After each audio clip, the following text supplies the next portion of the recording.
मैया की हल साउंड मास्टर जी थोड़ा तेज बढ़ाइएगा।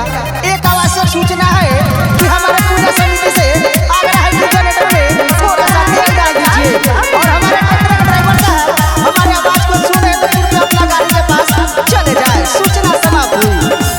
सरस्वती मैया के लगाओ जयकार, भसान वाला गाना बजाओ संदोबारा।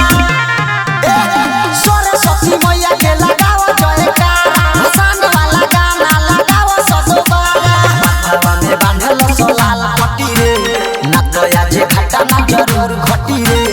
हमनी के सामने इहा नाही कवन के दाल गली रे। भसान में जे बोली बोली छोड़ाऊ चल, भसान में जे बोली बोली छोड़ाऊ चल, भसान में जे बोली बोली छोड़ाऊ चल।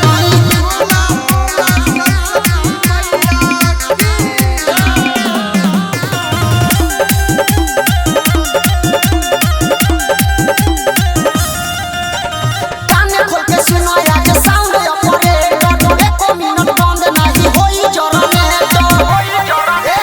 काने खोल के सुनो आज साउंड ऑपरेटर, एको मिनट बंद नहीं होई जनरेटर। कहतानी धीरे धीरे गाड़ी बढ़ी रे, कौन से कौन ना आज डरी रे।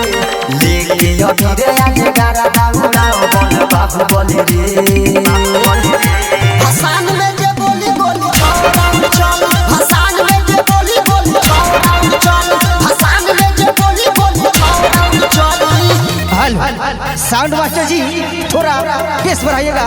एक आवाज से सूचना है कि हमारे पूजा समिति से आगरा है कि जनरेटर में थोड़ा सा तेल डाल दीजिए और हमारे ट्रक ड्राइवर साहब हमारे आवाज को सुने तो कृपया अपना गाड़ी के पास चले जाए। सूचना समाप्त।